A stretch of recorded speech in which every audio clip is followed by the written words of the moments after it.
Bonus round. G'day. Episode 10, I think. Yeah, 10, I think.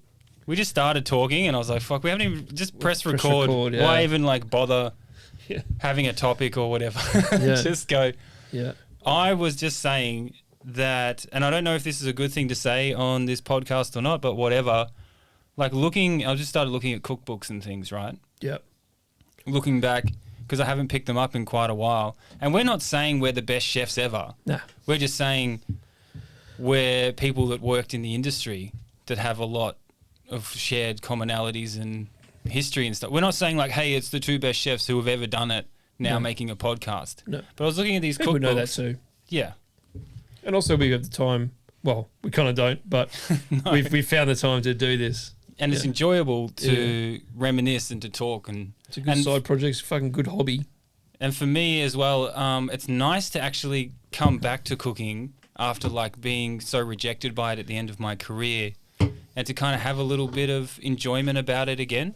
Yeah. Like I want to enjoy cooking at home, which hasn't happened a heap. And I'm looking at these cookbooks last week, and I was like, without trying to sound like an asshole, I was like, man, you know what? Like this stuff is actually pretty easy. Yeah. Is cooking easy? Yeah. Like it's not. It's real easy. Like I was even looking at the fat duck and I was like, yeah, righto, I can guess the pattern of what's going to happen here.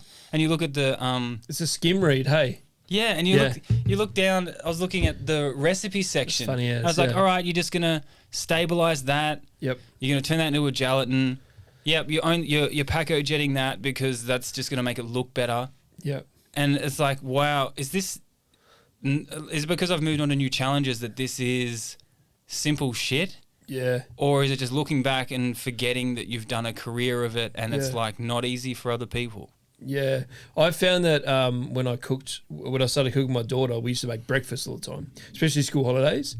And you're like, what do you want to make? We used to make brownies on Sunday and just fuck around with it. We had a brownie recipe. I can't remember where we found it, but it was like, well, okay. And we used just to fuck around with it. And we started folding egg whites through it and baking it so it was souffle. And just messing around, like every Sunday we would do that. We'd like, what are we going to put in the brownie? But it was like, that was easy as shit. But like the stuff we were doing was crazy. Like for someone to actually think, how did you think about this? No, we just did it because we had extra eggs, or we had, we had peanuts that day, or we had, But it's like she makes pancakes, perfect pancakes. But that's some recipe in my head that we just put together one day. This will work. But is it easy maths? Like even to a fine dining level? Like, maybe we need to go and see what's happening now, because I'd like to see where it's getting pushed to. But even everything online... I reckon it's less. Yeah. Even everything online that I'm seeing in YouTube, I'm like, okay, like what's the diff here?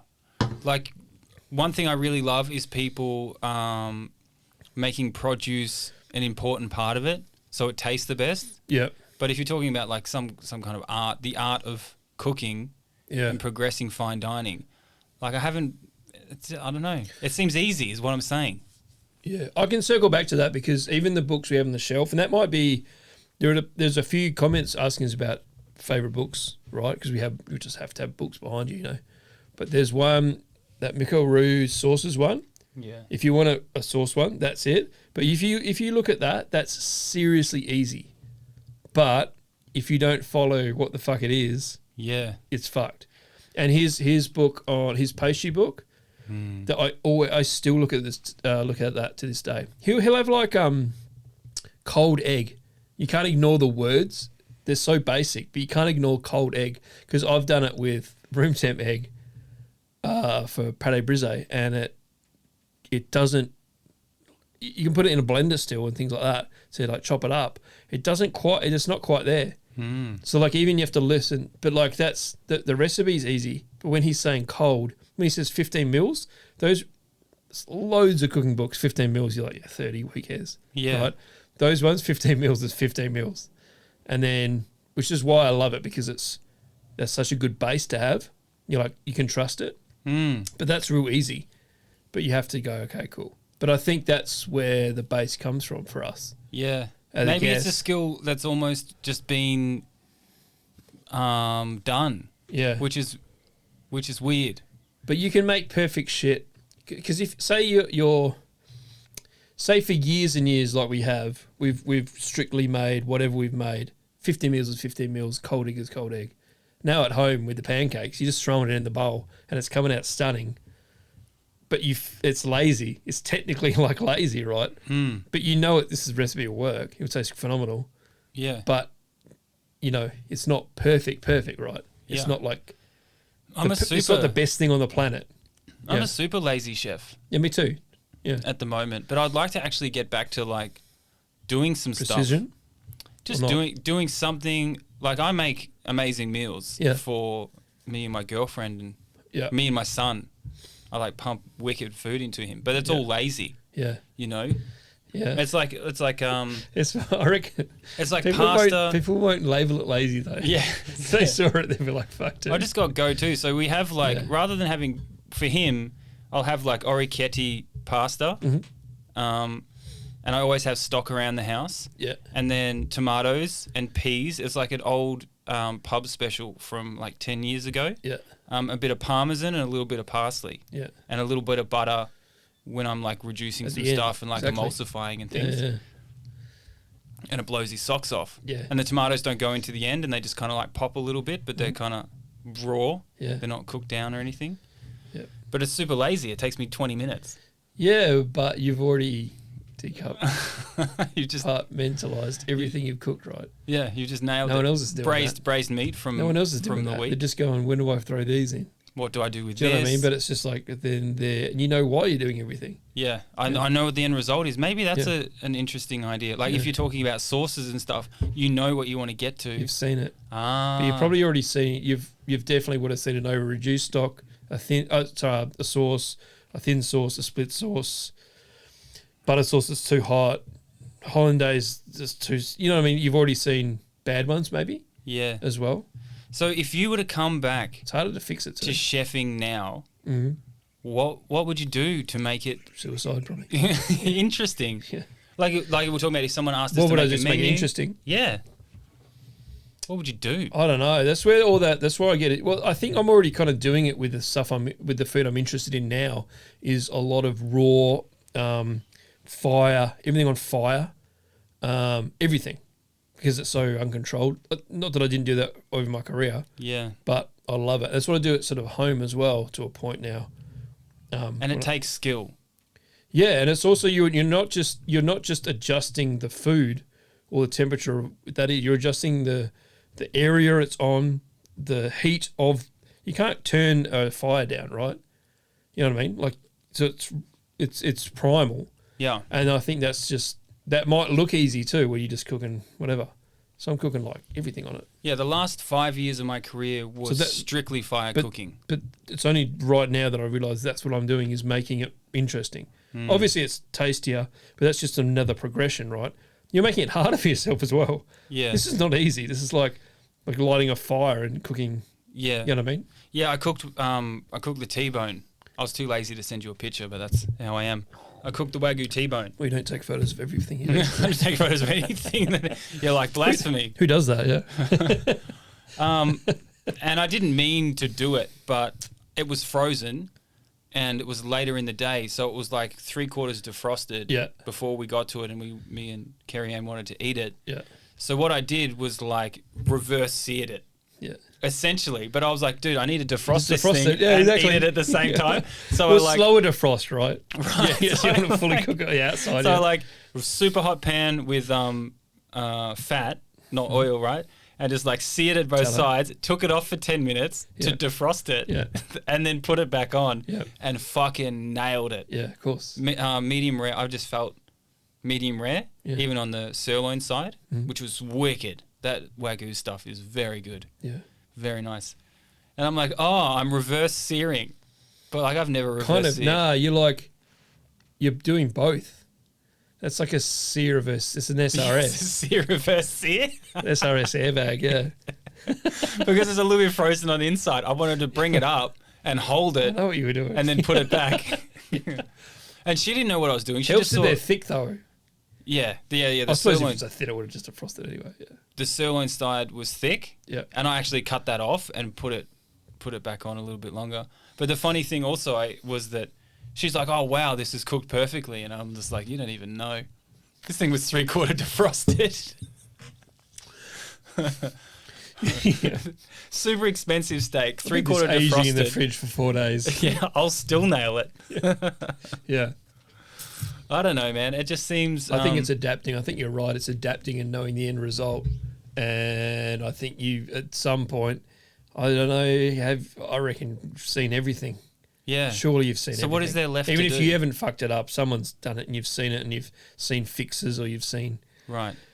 Also, there's no pressure at home. It's the only pressure is you're putting on yourself because you want to eat it perhaps, or you want it to be pink, or you want it to, you know what I mean? But you're still going to fucking eat it. The only innovations that I saw... It's interesting. You're right. It's just interest. It's interesting. But Yeah. to solve that. Yeah. Yeah. Just as pure problem-solving scenario, you don't even think right. You go, well, if I do that, or off we go. Let's see what happens. Do this. Yeah. The only interest that There's no way you would fail that. I haven't seen people do still a little bit, but Manuka has done it, is adding fermentation and starting to fuck around with fermentation as like a sauce option, a taste option on plates and dishes. Right. You know? Like say it was like, you know, a beef starter and you took kimchi juice and you kind of jellified it a little bit or did something to it to like cut the beef on a starter dish to add complexity. Yeah. That's the only thing I could think of that I would like want to do if I went back. We used to ferment, at one place I was at, we fermented fresh horseradish. So we would grate it, you know, like really grate it and then put it in mortar and pestle. But I think there is a way to do that one way. Like it's on the stone or something. But we used to do like microplane it into a mortar and pestle and then grind it and then ferment that. And that just a little quenelle with a steak and anything was like, fuck. Because you only need a tiny... It's like, it's that feeling of like almost having that really good hot English mustard. The really good stuff, not that chemically tasting but that one. is fermented. Yeah, exactly. Originally. But that's what it tastes like. It's like the fucking woo. Yeah. But you don't need that much. It's all you need. It looks like you're like, oh, thanks for the sauce.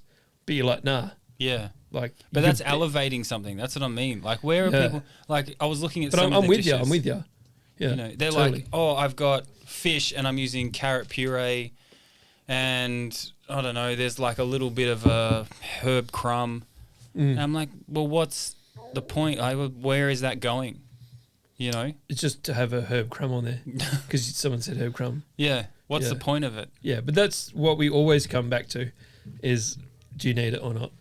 Or is this helping anyone? Yeah, but what are you trying to do now, which is so interesting? Like, okay, like, do we just keep going over the same things? Yeah. Like, we've added fire. Yeah. Great. Now we've got a lamb rump on the fire. Yeah. Cool. But are we putting carbohydrates with it and a sauce and calling it a day? Yeah. You know? That's where it comes down to you eating it too, right? Because you have to know that this is the main meal. You don't really want someone to eat it and go, was that $45? Yeah. You know what I mean? You want them to go, I'm full, I'm surprised I'm full, and what the fuck? Yeah. You know, you want them to be like, shit. When realistically what you've served them is a teaspoon of fermented something, a big old nice animal and whatever, and a little bit of something, green or something. And they look at it and go, fuck. But then you want them to stand back and go, oh. Yeah. That's what Brown Street Grill's like. Because you get there and you go, just a T-bone. But when you eat it, you're like, it's all level doing one. it all. It's all level one. Yeah. Yeah. Yeah, but they use the same teas as you had, same meat that you got. All right. Yeah. It's all cooked over fire. So it's like crazy. Obviously, those guys are absolute gangsters too. And I guess it's like sauce-wise or whatever. It's like people are just trying to find new cultures. Like what hasn't... So Mexican became such a big thing, right? And I love Mexican sauces. I think they're probably the best. Moles, adobos, all of their like green chili sauces and stuff. Sick. Yeah. Good shit. But then the next person just goes, oh yeah, I'm not using that now. I'm using like the next Colombian sauces, whatever. Oh, the Argentinian sauces. Like people just keep finding the next culture. Do you know what Nikkei is? Nikkei is Peruvian Japanese. What? Japanese people went. That's what kind of where ceviche comes from, I think. Oh, like Japanese immigrants to Peru. To Peru, Okay. For mining at some point. Yeah. 1900s. Okay. And they had this crossover where the Japanese people took Peruvian food and created Nikkei cuisine. That actually sounds like totally tasty. Very cool. I think that's where ceviche started. I think. I could be getting that wrong. Oh, I reckon we should just claim it. Well, fuck it. Why not? We're not the best chefs in the world. Makes sense. But right, like that's like one of the newest things that happened. And then someone's like, going, oh, I'm doing Nikkei cuisine and sauces. Until that fad fucks off. Yeah. So like, where's it going? What's going to happen? We used to always fuck around with, when you hung yogurt and you get the whey. Labna. Yeah, but you get the whey out of it, yeah. Yeah. Or whatever it is. That's right. I think so. Yeah, let's go with it. Claiming it. We used to always fuck around with that. Yeah. And that was really cool because you could, even just seasoning that, because obviously it doesn't really taste like much. Even just seasoning that like comes up a lot. Isn't it tart? Yeah, so you could fuck around with it like a lot to, not as a dish, but like as an accompaniment. Agar it. Yeah, for sure. All of it. Reduce the shit out of it and like Monte it with like butter or fat.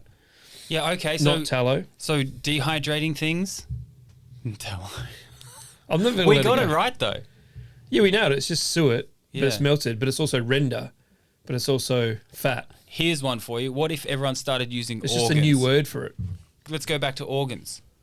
Let's serve people hearts. Yeah. Let's serve people kidneys. I'm into it. Brains. Give me sweetbreads every day. Yes. Yeah, but that's easy. Give it to me. Easy money. Yeah, but we know what we're doing. We know the that we're best. fucking poaching them and peeling them. No one knows how to peel them. Yeah, You think people know how to peel them? Do you think they don't even know they need to? Like, fuck off. Oh, man, they're so good. That's one of them nuggets. I used to give them to Lily all the time when she was a kid. Really? Yeah. And she didn't know? I mean, it's good food. Yeah, it just tastes good. Yeah, but you wouldn't call it lamb's glands. Just call it chicken nuggets. You just go, do you want some? No, just sweetbreads. Like, I mean, if you introduce the name earlier enough, actually, sweetbreads sounds like a cool thing to eat as well. It doesn't sound like it's the glands of an animal. It doesn't sound like it's, Yeah. But also, if you do it properly, they taste like a fucking chicken nugget. But like a fucking lamb nugget that's not gamey. It's made me hungry. I'm so into sweetbreads. Yeah. And brains is the same shit. Brains is cool. It tastes kind of the same. Yeah. Yeah, but maybe just like don't. I reckon cat's brains would be good. Jesus Christ. Well, because they're smooth brains. I don't know what that means. You know how we have ridges in our brains Yeah. because we learn shit? Yeah. And the more ridges, yeah. And cats don't? Cats have smooth brains because they're dumb as fuck. No way. Mhm. And they just... I'm claiming this is also a Chef science. no Crying in the Coolroom exclusive. Hashtag chef science. Yeah. Cats have smooth brains. That's also what I call my cat at home. Smooth brain? Smooth brain. You fucking smooth Dude, brain. does some real smooth brain shit, dude. It'll just run into a wall sometimes. Yeah. It's just operating on But like pure primal. anti-cat shit, right? Like cats are like cunning and quick on their feet. But all of a sudden, it will just do like real smooth brain shit. Just like, boom, you're like the fuck? Smooth brain's hilarious. Meow. And you're like, you did it, man. Yeah. Yeah. Who did that? Yeah. It was you, bro. I know you've half knocked yourself out. No, I'm not poaching cats' brains. I actually don't think that would be good either. But I'm wondering if they would be more tender. Is because they're like... There's nothing going on. I'm just saying cats are dumb. Let's it's be an honest. unworked muscle. Yeah. Is what you're saying. Just hating on cats in the bonus round. Good. That's what bonus round's for. We should have gone, what are we going to do in the bonus round? I hate Just cats. hate on cats. I'm with you all day. I hate cats. I think they're horrible. Oh, that was a Pero thing. It was. An unreleased episode. We should let Pero tell that as well, but that was hilarious. He talked me around. Yeah, that's so funny. He talked a cat hater around to loving cats. I've met him one time. I miss him. Yeah, I know. Most weeks. I know. That was such a great chat in here. Yeah. I had to bail on him. Well, I did my knee on Saturday, blew up Sunday, and I was going to go out to him on Sunday morning. And I just couldn't get there, man. I just couldn't even walk. It's locked up. Ooh, rough. Injury from... Just I've been doing a bit more exercise and we're down the beach But is it an old injury? They're all old injuries. This is something that's happened Twisted before. your knee at some point. Yeah. So it just sort of happens, and then you just get used to reducing the inflammation. Yeah, with beer Now because it's fine. With the best beer in the world. Just Officially, the No Crying in the Coolroom gold medal award-winning IPL. Do you know what else I was doing? Actually, before I gave up, brining everything. Yeah. Brining's Brining's good though. And then salting. You mean like wet brining? Yeah. That became big. And then salting a bunch of stuff as well. Is that called dry brining? I don't know. I never. So, fish and things. I only call dry brining it now. At the time when I was doing it, it was just brining. I just called salting, yeah. Yeah, salting or brining or, yeah. I was just doing shit. So, like, if you salt some fish for 20 minutes or whatever, just for a second, 10 minutes, whatever, washing them, patting them dry, and then holding them for the night. But wet brining everything, hey. I was going hard. That's a good move on the fatty fishes like salmon, trout, even like ranking cod to a certain degree.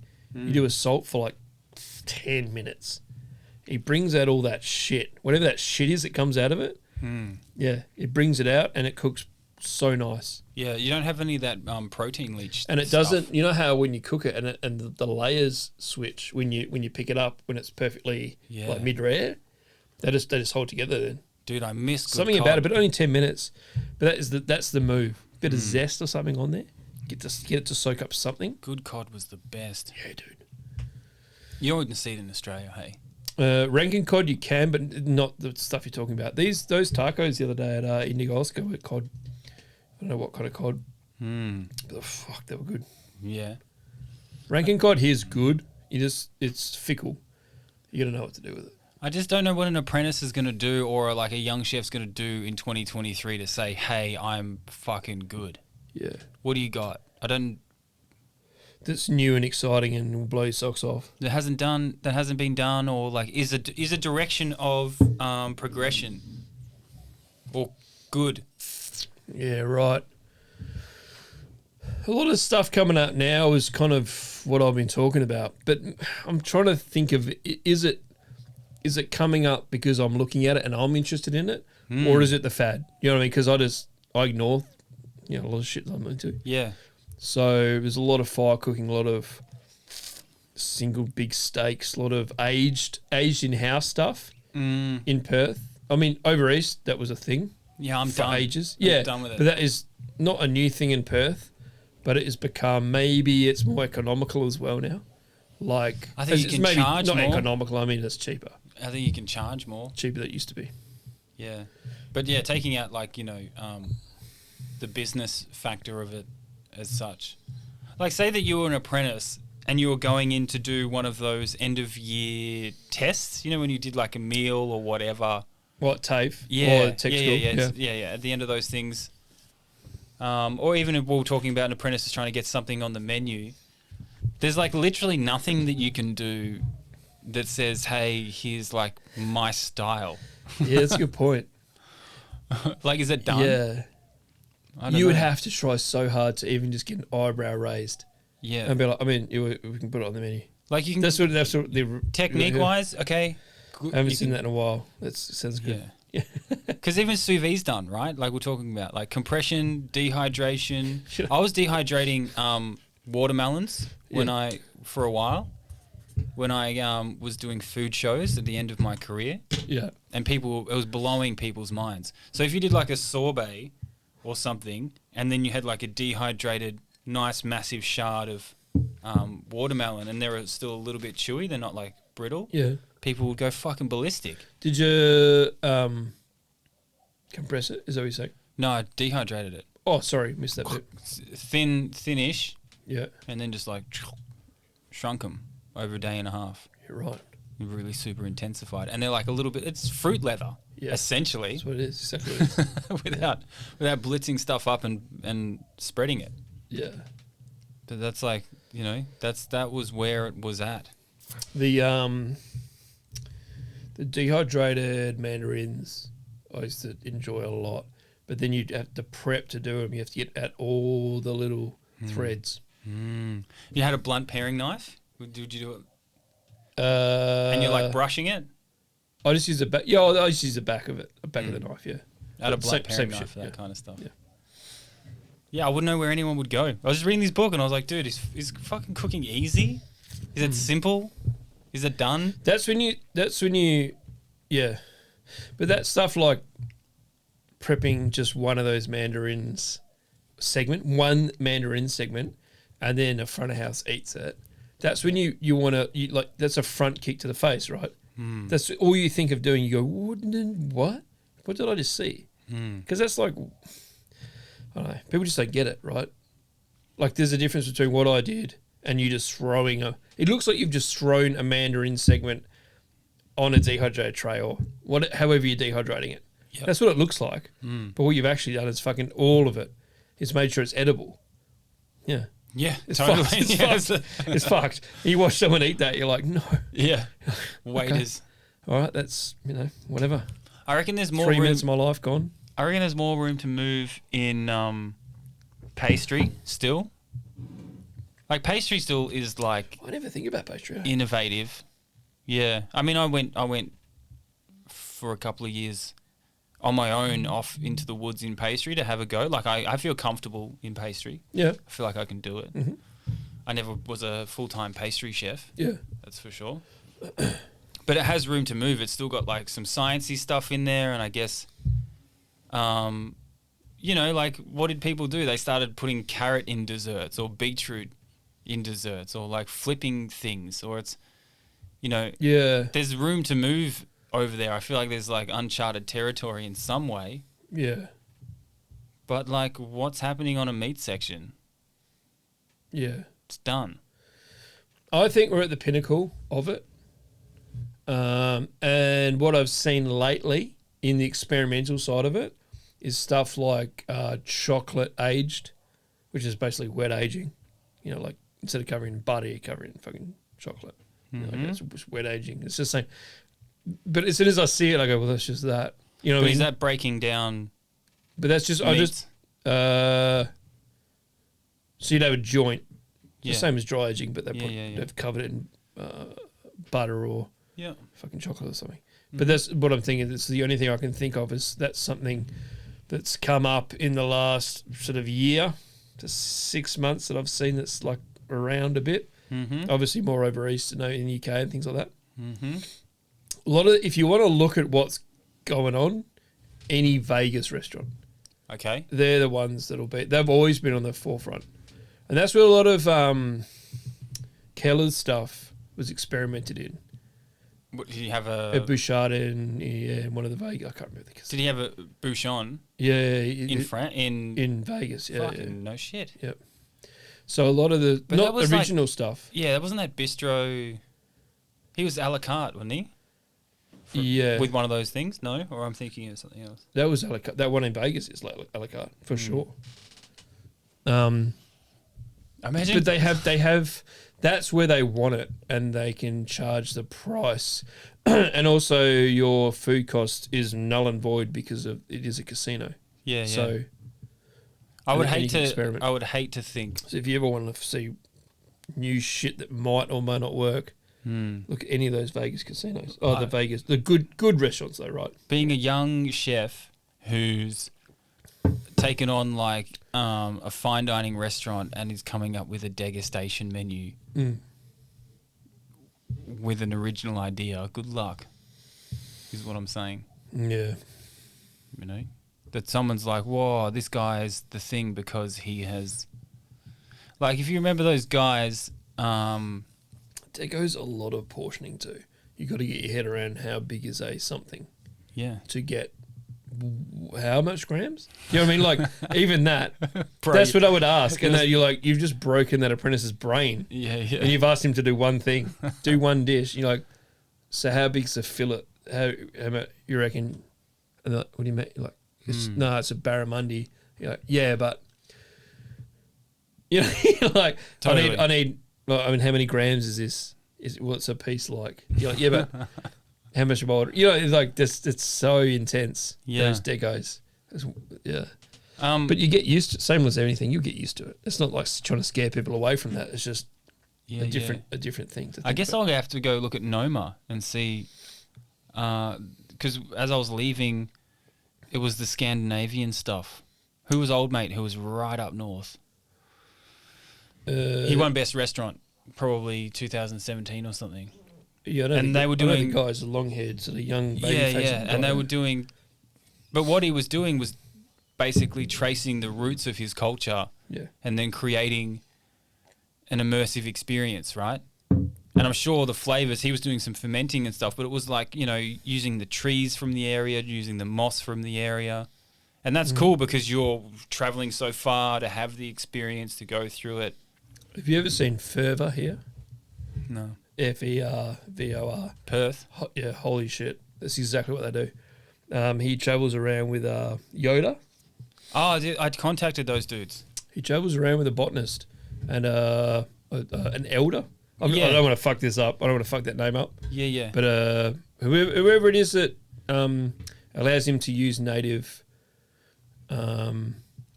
Yes. Yeah, he's allowed to pick He's allowed to pick things on land, any land. He's allowed to use saltbush freely and things like this. Yeah. That's like one area I reckon is like untapped. But there was that guy. This is so well, dude. He started at Noma as well. Did he? The guy in Melbourne as well, who won Best Restaurant not that long ago. He might have even been on one of the chef's tables. He was doing like purple carrot slices all over kangaroo. Do you remember him? But he was using like it's called bunga nut or something like that. There was these big nuts that were in one of the native trees that they didn't even know was native in the Melbourne Botanical Gardens. And this guy was like he was figuring all this stuff out. Like, okay, that's a dimension right there. You're right though, because like if you asked, I mean, you could do your whole career at best restaurants in Perth, just Perth, and not know a single thing about what's around you. Yeah, nothing. Yeah, you're still getting like, even I worked at a place in Perth here that was getting frozen monkfish from the UK, and you're like, why don't you just use we have so much fish, bro. Just match it up with whatever you want to do. Do you know what I mean? Yes. And it's like, by the way, I love monkfish, but you can just use the fuck, dude. That's all we have here is seafood. Yes. We have so much, and they're all different. And you got to find a way. But like that's just one. I mean, that's the furthest example of using native ingredients. Once you start down that path, though, it's so interesting. Have you ever tried those dehydrated bush tomatoes? Yes. Fuck, dude. Yeah. They're so addictive. Because I was getting quite a lot of stuff. Ones? Yeah. I used a lot of that wattle seed, dude. Yeah, wattle seed like throughout. I was doing like wattle seed sort of like sponge breads. Yeah. Because it's like so nutty. That's cool. Yeah. I thought about that. Very cool stuff. Yeah. Saltbush is fine, but saltbush is like, when we go down south. My mum had saltbush at the house. We'll go see Seth, who won Best Chef Western Australia. He's just opened a place. Yeah. But I went down there and did a couple of years of the food festival. It might even be the guide food festival, whatever they used to call it. And he would forage throughout the day. Yeah. And we would go and get saltbush, or we'd get like samphire. Yeah. Things like that. And that's progressive. That's starting to... And he would go and get kelp, and then he would so you get a piece of fish and maybe marinate it in the kelp. Yeah. That's what we're talking about, dry salting. It's like half wet, half dry salting. That's progressive. When I was at the print hall when that opened, when it was good, we had one of the kitchens had samphire on a dish. They were flying it in from the eastern states in literally 20-gram packets for like fucking heaps of money. And my mum has it on her property. She grew it because it's part of the property is it helps with the salinity, and as soon as you grow it, it just seeps it up and it's fertile again, right? Oh yeah, that's what happens in nature. That's why it's native, right? So it thrives there and it also balances. Yeah. Okay. So it sucks up. It loves it. It loves salt flats, but it also it just fucking sucks this shit up. Yeah. Rehydrates the soil. And then you can grow anything you want on it. And also, then salt doesn't travel everywhere, right? Mm. Which is why it's native. That's why you don't plant fucking... And it grows like a weed in the right conditions. Yeah, and it's you can't get it to stop, but it won't spread. It'll just get big. So like it's the same plant, but it'll get as big as this room, maybe. You know what I mean? Mm. So it's not like it's not a pest. It'll just get bigger. But anyway, they were paying me to bring it, so I would go down there every 2 weeks and just cut it. Obviously really nice stuff, but I could get like a fucking bucket. That bucket's like $4,000 if you're getting it from the eastern states in little packets. Yeah, what a rip. Yeah. And but also it's native, right? It's not, number one, it's native, but number two, it's local and it's juicier. It defeats the purpose of using it. I'm picking the best shit. You're not relying on the same price for whatever you get given. Shipping, transport, bullshit. But what arrives? Yeah. How are you sending that back? Yeah. Yeah. We should start a saltbush farm. Totally. That would be sick. But she's already growing it, so. Yeah. Saltbush and samphire. You don't even need fertility. You just need I don't think you can. There's something about saltbush, though. I'm not sure, even if it's on your property, I'm not sure if you can harvest it. I know this from 10 years ago, though, so I don't know if that's... Yeah. Yeah. Maybe that's the only... I don't know about other cultures. And Smoking with saltbushes. Yes. That sounds good. It smells like high school marijuana. Right. But the taste it brings on is so good. It doesn't smell it doesn't taste anything like the smell. And it gets into the meat? Really quick. Really? Yeah. So you can what I've done in the past is we got some saltbush we're not supposed to pick, obviously, and then burn it, put it in just like a big deep gastro. Just start burning it, put it in, and then put the any fish, and cling wrap it, and just let it sit there. Mm. That's all you need to do. Just start it burning with the whole trays or whatever. Cool. It was so good. See, that's innovative. But and then chuck it in the fridge, obviously. Yeah. So chuck it in the fridge and just leave it there for cold smoke. Yeah. Yeah. But it's so delicately smoked. But it's when you taste it, you're like, what the fuck is that flavour?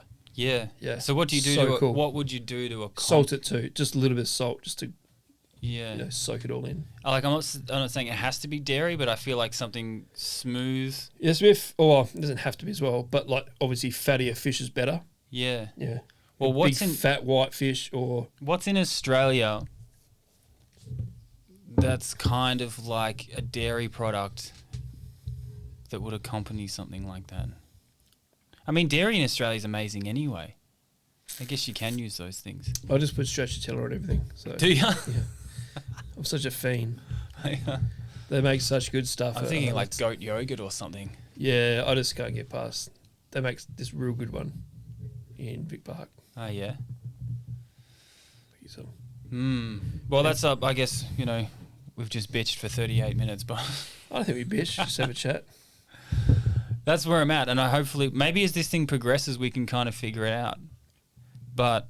Yeah. Maybe there's a lot of a gap in Australian cuisine for chefs to deal with that hasn't even really happened. But I feel like fine dining, I don't know, might be a little bit stuck. I think it's gone. I actually think it's gone. Yeah. In terms of art and progression. Yeah. I think, I don't know. We'll have to go... But I don't know too, because I'm bored of it. So is everyone bored of it? It's one of those things. We're going to have to... We should go with someone who's awesome, a guest, to a degustation and have it, and then have a bro down afterwards. Yeah. With someone... I don't know who's in Perth who's kicking ass. Find them and see what's at the forefront of cuisine at the moment and see what people are doing. Yeah. And if it is broken, then we just fucking say that it is. Yeah. There's a lot of good food. You do a lot of good food. Everything you do is good food. But if we're talking about yeah, totally. artistic food. Yeah. Where is it going? Yeah, it's a different kettle of fish, that's for sure. Cooking's easy. Yeah, so easy. Come watch me cook. All right. Fucking nice one. Bonus round done.